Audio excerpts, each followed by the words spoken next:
You're listening to Being Intimate with Bassereiter and Sarah Punt. We're here to help you master the art of intimacy as we explore relationships, sex, and everything intimate. As a real couple committed to growth and exploration, we're sharing our professional and personal journey so that you can deepen yours and have a little fun along the way. Let's get intimate.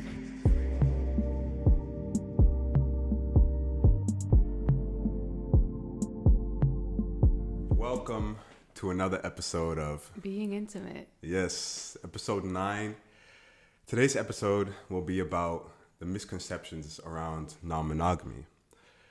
I think we experience that a lot, not necessarily like in conversations, but we see it out in society. Yeah, or the questions that people ask us. Yeah, that there's like, when we talk about non-monogamy, there's always like a question that immediately comes up from someone that doesn't necessarily understand or has just brought up differently. So we got like 10 misconceptions that we want to go through. We're going to see if we're going to be able to go through all of them. And we're just going to break them down and explain how we feel about it. Yeah, talk about it. Yeah. So yeah, let's start one. Do you want to start? I'll start. Yeah. Let's see. The first one we wrote down is non-monogamy is just cheating with permission. Yeah, I think that might immediately be one of the biggest ones. Yeah, it's let's see, because we wrote a little bit of an explanation to it. It kind of shows that people see it as that it's fueled with like deception, or like selfishness in a way, and not it being an understanding of a shared agreement with your partner. And cheating can look like many things. Like for some people, even in monogamous relationships, cheating doesn't look the same for everybody. It can be a like on someone's post that somebody considers cheating. And for somebody else, it's an actual act of physical intimacy. These things are up for discussion and it's defined by perception and people's experience of it. And for us, cheating is like not honoring our agreements. Whatever those agreements are. Yeah. Just like I feel like you would be cheating on me if you would watch Love is Blind without me. Yeah. That's cheating to me. Yeah. Because that's not. Guess I've done that once before. Uh-huh. I guess I've done that once before. Have you? No, that was Temptation Island. Oh, okay, well. You was like, you should watch that. I was like, oh. Wow. Yeah, it was a moment of weakness. Ever trust you again? Yeah, like we said it before. Like it's cheating. It's breaking the agreements. So if you have agreements around like what's allowed in your relationship or not, or what you're comfortable with, then that's not cheating. And if you, in non-monogamy, you agree certain things that you're able to explore, then that's not considered cheating. Yeah. And also, from what we have learned through talking to our clients and our friends and just people in general, that when people cheat, it's often more about the dishonesty than the actual action of cheating. Yeah. So I guess if we're being honest about it, does it then, Yeah. Yeah. It's an interesting one because I feel like mostly, honestly, I see this on social media. When people reply to a video that's about non-monogamy, it's directly assuming that, it's you're just allowing your partner to cheat. Right. But that sentence in itself doesn't make sense. Yeah. And I think it's so interesting that people just want to justify that it's wrong by attaching it to cheating. Right. But the idea behind it is to like let go of cheating and create space for more freedom and more expression in your relationship. Yeah. All right. Do you want to do the next one? Yeah, I'll do the next one. Let's see. So, okay. You must not be satisfied in your relationship if you want to be with others. Yeah, where it comes from a lack, where a lot of people consider open relationships in their with their partner because they feel like they lack something. When for us, it's very much an expansion of love and our relationship. Yeah. How do you see that. I don't agree with it, but I can see why people Yeah. think that, because there's a lot of people that start looking into non-monogamy, adding it to their relationship based on a dissatisfaction Yeah. in their relationship. So I can understand why people see it that way, but starting from that place usually is not a great place to start. And you definitely can be dissatisfied about certain stuff in your relationship, but there's still things you have to communicate about. Yeah. And be able to guide each other through that. For me personally, no, it's not a dissatisfaction. Like I've always been satisfied in our relationship. Say that again. I've always felt satisfied. And it literally just adds to it. It just brings more satisfaction. So it's not a lack of, it's just an addition of. Yeah, same. Like I do understand. For me, that's a benefit. The something that I'm not getting in our relationship. Like for you, for example, a very easy example would be you love anime, I don't. I don't want to learn to love anime because it's just not going to feel the same as if you would enjoy it with somebody that actually like really loves it. Yeah. You don't want to put me in that position. I don't want to put you in that position. For me, it's a benefit to the fact that we are non-monogamous, that you can have a relationship with another woman where you can... That was my stomach. I think I'm hungry. Yeah. Anyway. We'll figure that out. Yeah. That you can have that interest, like mutual interest and bond with another woman and have a good time and fun around that without me having to put myself in a position that I actually don't want to be in. Yeah. But that's not the reason why we are non-monogamous. Yeah. We are non-monogamous because we have such a capacity for love and desire to explore life and people and connections that for us this makes the most sense to do that. Yeah. And the benefit of that is just not having to do shit you don't want to do. Yeah. There's actually never a lack of. No. Yeah. Okay. Yeah. Great answer. All right. Your turn. Next. This is big. This is one that I've come across so many times. Non-monogamy is all about sex. Yeah. This is definitely something I personally get asked about, or not even asked about. It's like just thrown. Okay, so you're just fucking yeah, people. just thrown on me, and also on social media. It's also. Yeah. I think this is the biggest misconception that people really have around it, because their idea is okay. Well, it's about sex because, you feel like you're missing something in a relationship, so you just want to go out and fuck people. Right. Yeah, but it's not about that. Yeah. I can say I definitely do believe there are people out there for sure that are just looking for the sexual aspect, but I think when you really have the belief of being non-monogamous is that you just believe that you're able to love and create connection with multiple people. It's not just about sex. Yeah, if you can be monogamous and have sex with multiple people, but right. Yeah, it's deeper than that. For us, it's really just like I shared about the benefit of the last one. Sex could be a result or a benefit from a connection or relationship, but it's never for us the intention of one. Yeah. And it's not about, there's so much more than sex in this world, people. Like, people are so obsessed with it being, everything has to lead to or is about or is focused on. Like, there's so much more than that. Do you think that it's maybe also the biggest fear that people have? Their biggest fear is that, my partner is going to have sex with someone else? I think it's part of it. I think it depends. I saw this clip, I forgot his name, but he's a divorce lawyer. We've watched more of his shit before, where he shared that the first and foremost question that women ask when their men cheat is, do you love her? And the first question that men ask their women when they cheat is, did you fuck him? And interesting. Yeah, I think that's a really interesting one.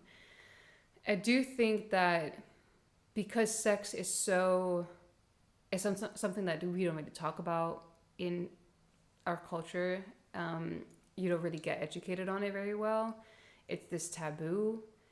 We don't really learn the language. We also put it on a pedestal of it being the highest form of intimacy. And everything else is supposed to lead up to that thing. That it becomes this thing that feels more heavy in a way in people's lives. I think for a lot of people also, that's the place where they can actually feel really held or feel vulnerable without feeling weak. Yeah. Especially for men.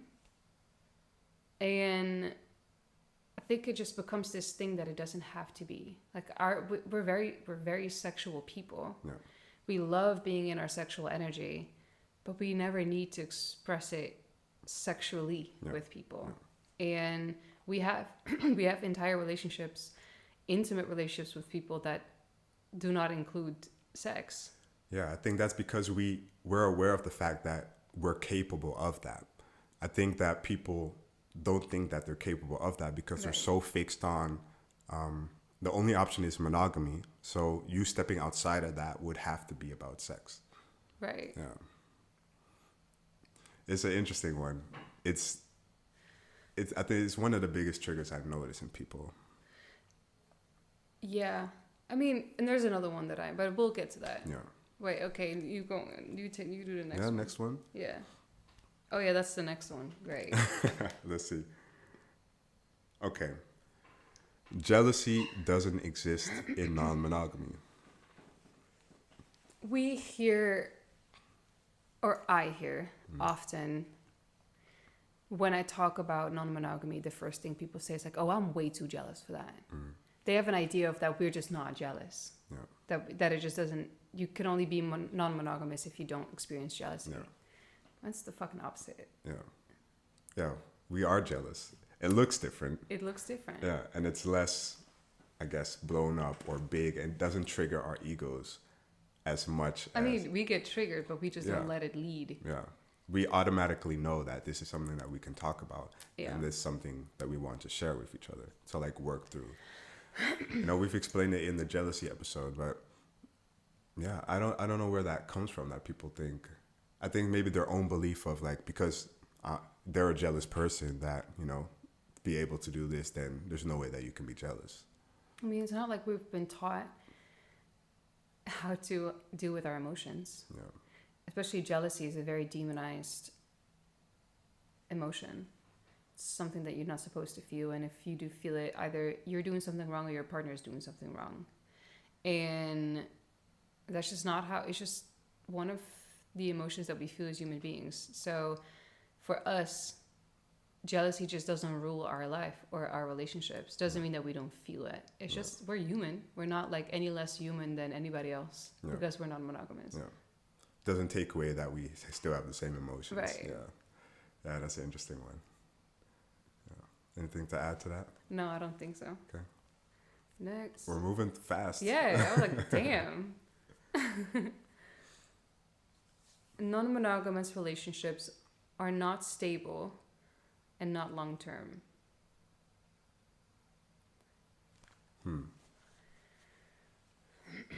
Well, obviously I don't agree. Yeah. I'm just thinking of where does that come from?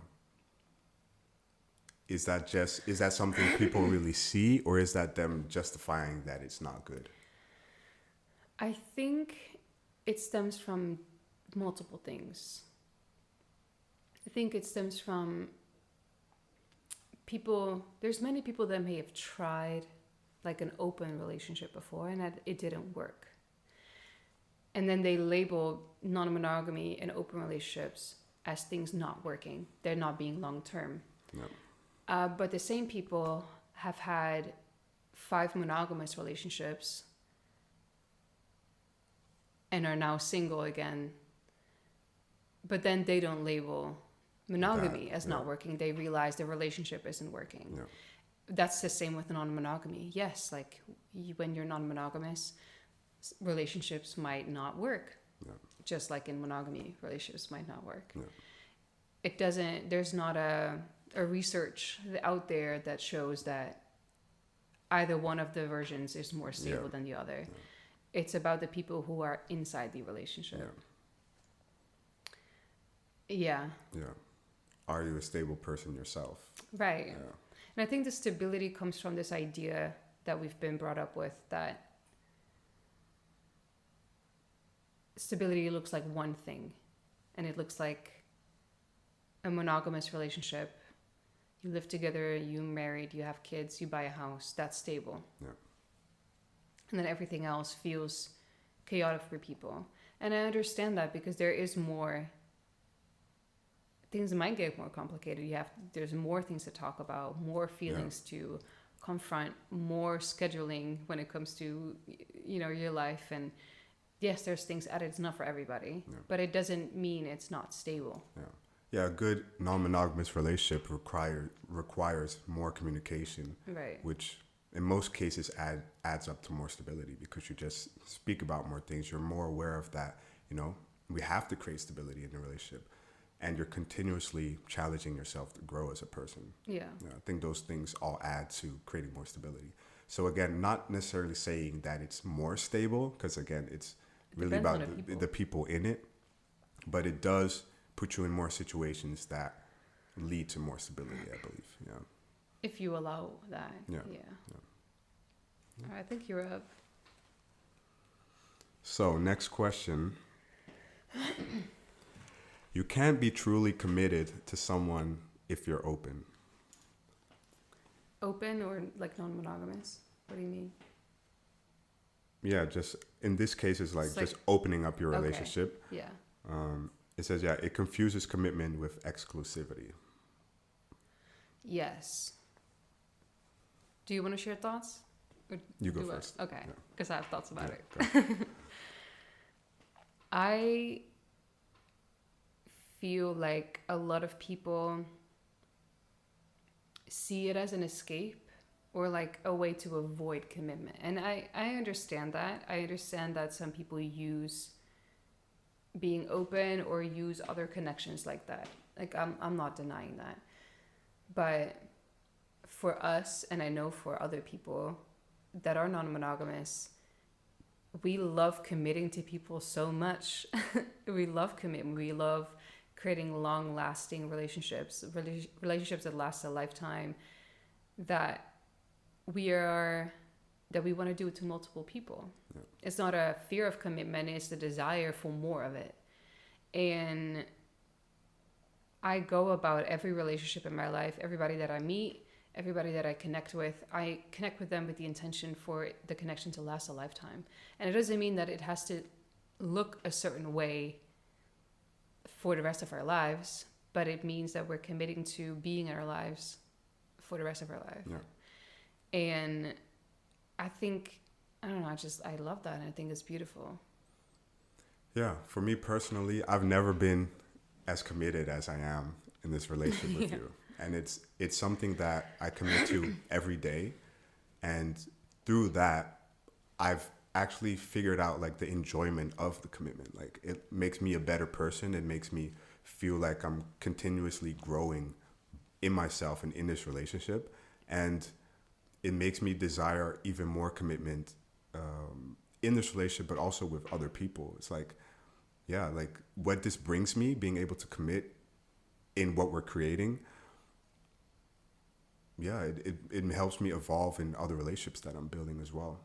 So for me personally, I feel like being in this question open, non-monogamous, I think it's not necessarily different than from a monogamous relationship. Like that's something you also have to be committed in to do every single day. But it's definitely not less or meaning that you're not committed. Yeah, and in our relationship, commitment isn't shown through exclusivity, but through showing up every day for each other. Yeah. Yes. Is it my turn? Yes.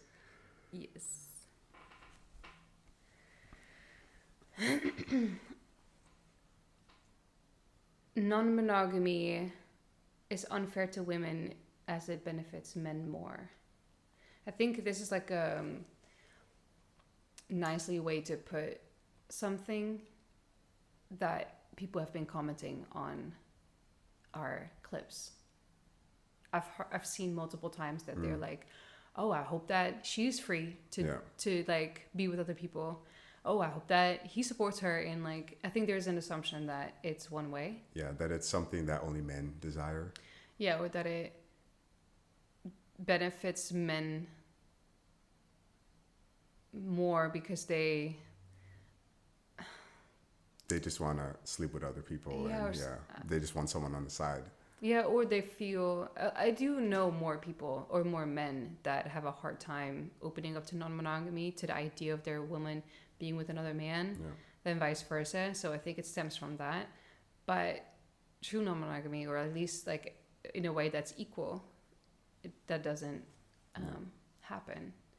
And even though you might struggle or be challenged with other things than I am, it doesn't mean that I am less beneficial or a beneficiary of like the non-monogamy. Yeah. That was a weird way to say it, I feel, but...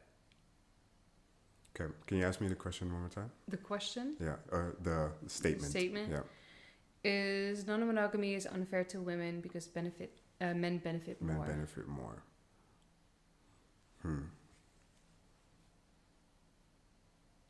Yeah, I think it comes from the belief that, it's something that mostly men desire more than women, and that people allow into the relationships for the man to like explore more, to be able to have sex outside of the relationship. But yeah, I don't really believe that. I think women also desire that just as much. Absolutely. Yeah, I think that. Yeah, just something that, I mean, I see it all the time where even my friends are like, yeah, I would actually desire someone on the side, but if she wants that too, then, Yeah, then I'd rather not even bring up the conversation. Yeah, which is so weird to me. I also understand where it comes from because a long time ago I've thought the same thing. But yeah, it's really... also very interesting because that's something that comes like from the ego, just being afraid of being less of a man because your partner who's a woman desires that with someone else. Yeah. Yeah. I mean, we are speaking in like heterosexual terms now. Yeah. But obviously you can adjust it to like whatever type of relationship you have. Yeah. But I think there's a misconception about the desires of women. We are literally built to have multiple sex partners. We have this thing called the clitoris that can come over and over again without like breaks. Men can't do that. Every time a woman orgasms, the vagina pulsates and like brings up the sperm to give every body that comes in a chance. Yeah. So that the actual best fitting sperm cell gets chosen by the egg to create a child. Men's penis are shaped in a way that creates a vacuum to pull out another man's cum. I didn't even know that. You didn't know that? No. Interesting. Biologically, we're not monogamous. No, I know that. I know, but even like our bodies are built for that, so that we can actually create the best possible human beings for the next generation. Yeah.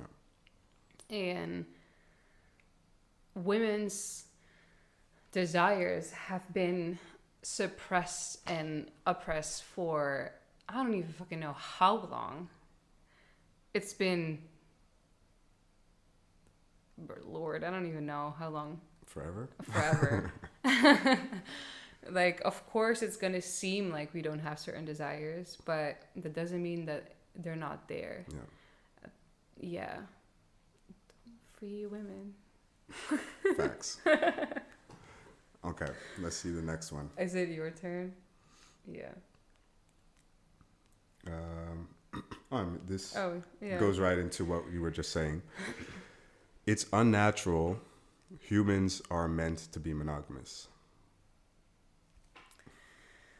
Yeah, we are not a monogamous species. Yeah, I think this is so hard for people to wrap their heads around. I think if people would understand this and also accept this, it's not saying that monogamy isn't something we can do. I believe that monogamy is not natural to us. I believe that we are, as humans, are able to adjust. I think that's special about us, that we can, if we desire, choose monogamy. But I think it's not something we are naturally. I mean, we can basically prove that that's true.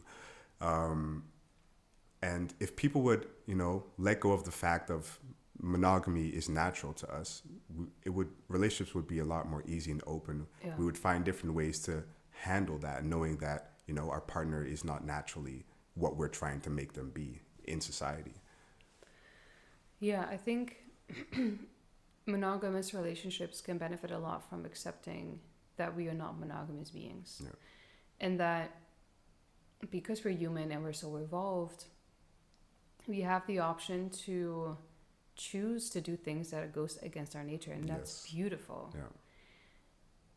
That would be so beneficial to like the conversations that you have, because then it's all right, how are we going to choose something together that goes against our nature but that we desire, and work at it as a team, instead of the pressure of, well, if it's not natural and I'm supposed to not be attracted to anybody else ever in my life again because I'm supposed to love this person and that's what it means to love somebody for real,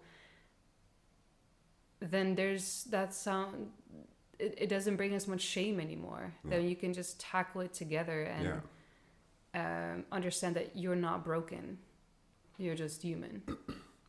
I agree. I think if we even look at the rate of infidelity just on this planet, I mean, you can also see that it's something that's not working, Maybe if we would accept that, we aren't naturally monogamous, we could go about it differently.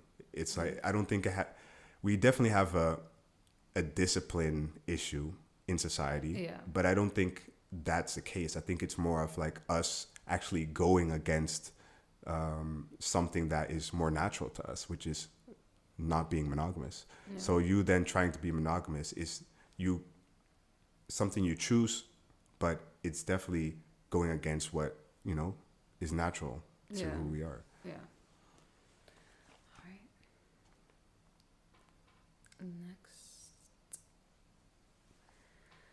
next. Non-monogamy ruins families and confuses children.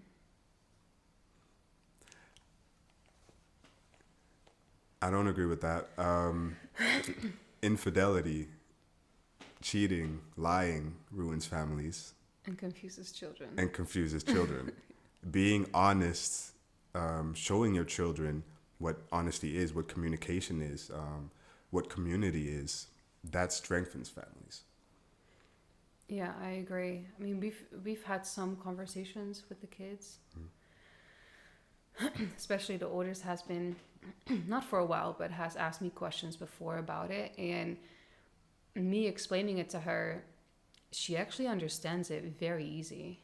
It's just a practical aspect that she's like, I can't picture, I don't know what that looks like, because honestly, where do we see it at all? Like you don't see it in movies, you don't hear about it in music, you don't really read about it. It's not, I understand that the practical aspects to her is like, she's like, I don't fully understand it, but she fully understands the concept of it, the fact that we have just so much love for people, that we want to build community, that for us there's not like a hard line between friends or lovers or whatever, because it makes sense. And we notice that it's actually, if it feels right to us and they can see we are happy and we feel good about it. It's definitely something that we're also learning to also show up and for them to see physically how that looks like. We're working on that, getting to that point as well. But just explaining it, you can already see a level of understanding. And they can also see how we are together in a relationship. They see that it works. So yeah, it definitely is something that strengthens because we're continuously communicating together, but doing the same with the children as well. I think it's beautiful just being able to add community to, whatever we have already. Yeah. Yeah. Yeah, we're building a village our way. Yeah. And it just looks a bit different. But Yeah. But also showing that this is possible and this doesn't have to be what it looks like for you as when you grow up and figure out however you want your own relationships to look like. Yeah. Just knowing that you can create whatever in that. Yeah. More freedom in life. Yeah. Through the communication Yeah. and the honesty. Yeah, they're actually gaining a lot of communication tools because of how we had to learn to communicate in our non-monogamy. Yeah. And also just seeing something different, and by seeing that, asking questions and feeling like they can ask us, and we're just being open and honest about it. Yeah. Yeah. I think that's the most important part in whatever relationship they want to create for themselves. If they choose to be monogamous, that these tools that we use are some tools they can use in a monogamous relationship. Right. Yeah. All right, I think we're at the last one. Last one. Okay. Number 10. Let's go. So, non-monogamy means anything goes, there are no rules. Yeah. What would you say? I think people have this idea that we're just sex savages. Yeah. That you're not allowed to set boundaries because you agreed to be non-monogamous, or you're not allowed to have feelings, or it's the opposite, you just define them differently. We've spent hours talking about, how do you feel about this? How do you feel about that? What do you think of this? How do you see that? How do you want me to go about this? Yeah. And we wrote them down and we created agreements, and it's so intentional. Yeah. Yeah. Yeah, the freedom that we have, creates, you need responsibility for that.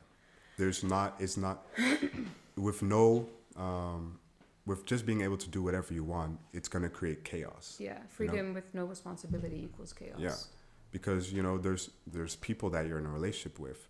You have to communicate with them. You have to be able to, for them to also understand what it is that you desire and that you want and how your relationship looks like. If you just go about doing whatever you want, not even caring about another person's feelings, like that's just not in our values. That's just a value problem.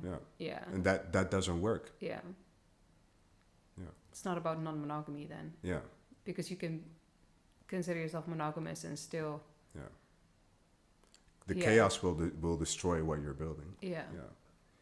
I think for us, we take on a tremendous amount of responsibility. We hold ourselves accountable every day. Yeah. For what we're saying, for what we're feeling, for how we're acting, for what we're building. I don't think I've ever taken on this much of responsibility and accountability ever before. Yeah. And it's interesting because, of course, things can get complicated sometimes because you have to consider multiple ideas, feelings, perceptions, but it's not like we just be like, well, fuck it, it's not mine. Yeah. I don't care. We care tremendously. We consider each other. Yeah. Yeah, in this statement it also said there's no rules. When I think about us, like, it's not necessarily that we don't have rules. No. We work through a place where we are at a place where there's like no rules. Like, it's okay to like start off with rules to like, understand actually what it is that you're in when it comes to non-monogamy. But yeah, there's just a level of understanding that, we respect each other. We consider each other's feelings. We communicate with each other, where in that freedom, it doesn't create chaos. It creates peace in being able to explore what it is that you want. I would want to add, you said rules. I don't believe in rules. I believe in boundaries. Yeah. And boundaries is, all right, if you you want to do this, like I'm putting a boundary here. So what I need from you for me to feel okay about doing this is this. Can you do that? For example, if you would, in the beginning, it's like you wanted to go out with somebody. I'm like, all right, I want you to let me know, but text me when you're on your way and like when you're on your way back, for example. Yeah. But I'm not gonna make a rule that you can go out with her. Yeah. That doesn't feel right to me. The boundary is if it's more about me than it is about you. Like, if this is what you do, then this is my boundary. Or if, or even for myself, like, what are my boundaries around dating other people? Yeah. Not about you. My boundaries about you dating other people, but about me. Like, what do I need to feel like I want to go out on a date? How do I want to communicate about it? What do I need? Like, and those are the things that you hold me accountable to. Yeah. And vice versa. Yeah, I think those boundaries also allow you to explore within that, you know, not that there's something set where you can't like move past, for you to explore, you know, how you feel about things and who you are in this. Yeah, it's not about me putting a box over what you're allowed to explore. Yeah. You're telling me what you want to explore, and then I figure out what I need for me to feel safe in that. Yeah. And those are then the boundaries. Yeah, well said. We should make a visual drawing of that one day. Yeah, we can definitely do that in one of the as a post and stuff. Yeah. But yeah, those are definitely the biggest misconceptions. I would like for people to like hear this and, you know, open up to actually hearing this and see where, you know, your own misconceptions are. Not you having to like be non-monogamous, but also accepting and seeing that we do get certain beliefs from society. Yeah, there's many ways to be in relationship to one another. And we just want people to have the choice to choose how they want that to look like for themselves, instead of just taking on what they think they should be. Yeah, definitely. That's it. Yeah, that was the misconceptions of non-monogamy.